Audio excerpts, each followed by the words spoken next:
Hello, my name is Thomas Merrill, and today's reviews will be of 6 albums. I am bringing back quick reviews.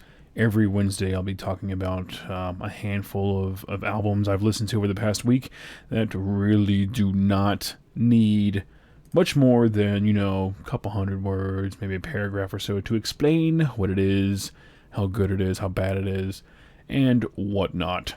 For one, there are only so many words that can describe blast beats, guitar riffs, and screams in any specific genre. Two, I want to listen to as much music as humanly possible, and sometimes I don't really need or even really want to write big reviews or discuss things in a lengthy manner just to get my point across. So here's what I listened to this past week with opinions and such. This is episode 1 of the quick reviews every Wednesday from here on out.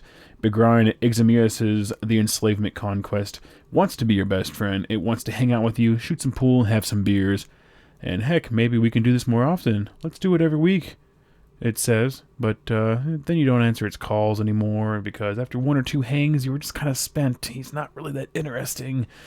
And that is my goofy rendition of how this album is. This brand of death metal is fun and even quite catchy at times with some truly good headbanging riffs, but after 2 or 3 listens, I think I've heard all I need from this album for quite some time, but I still give it a 6.5 out of 10. Links below to check them out. Next up is Goatpsalm's Downstream is a dreadful abyss of noise that resembles blackened atmospheric doom with different instrumentation and used with a tribal-like mentality. Very dark, like cult-driven ambient presence is found on this release, and I definitely like what I'm hearing. Very deep and brooding stuff. 7.5 out of 10. Next up is Hordak's Padre. It is pure pagan / folk-driven metal that is very, very melodic in every aspect of the songwriting, and the drums are that of a warrior steed rushing off into battle. I like the vocal workings on these tracks. I really appreciate the style and execution of the songs, and it is just a fun musical experience. I jammed this while I was playing some World of Warcraft, and it just made the entire evening that much better. Hordak really delivers, and you're not ready. You're just not fucking ready. 7.5 out of 10. And okay, next up is Oranssi, Pazuzu's newest album, Varatilia. The brand of black metal found on this album is those that have a wide open mind, or for those who just yearn for progressive jams within their wretched soundscapes of blackened songwriting. Very experimental, very diverse, and interesting to listen to from beginning to end.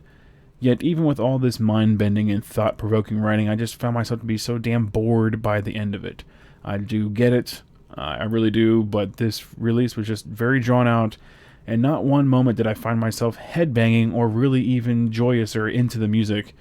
No matter what. It's like the guys from Tool wanted to put out a black metal release, but, they put this out. If you wanted to do like black metal, but then have 10-minute jam sessions, and I'm just, no thank you.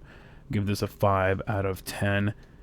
Next up is Necronomicon's return with the fiery offering known as Advent of the Human God.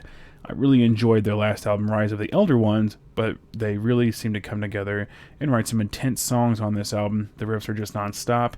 Drums are devastating, the bass workings are as thunderous as ever. Their style of black and death fit with the atmosphere and symphonic moments really gives them a larger-than-life sound. Necronomicon is massive, and these tracks just prove it so. Great mix on the instrumentation and good songwriting makes this album something you'll want to visit over and over and over. I give this an 8 out of 10. Very, very good album by Necronomicon. Sorely underrated band. And lastly, I'll end this with Suppressive Fire's Bedlam. And this album is all like, you like Slayer? We like Slayer too! Woo! Let's headbang to some Slayer riffs! Yeah! And then they shotgun beers and they talk about 80s thrash.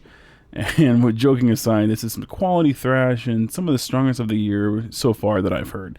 Even if the riffing, writing, and layout is pretty predictable and derivative, still this album will make you want to fire up the PBR and metal vests, and it'll definitely get your neck warmed up and ready. It's pretty good stuff, but I still give them a 6.5 out of 10. Thank you for watching episode 1 of Quick Reviews, and I'll see you next week, you head-banging motherfuckers.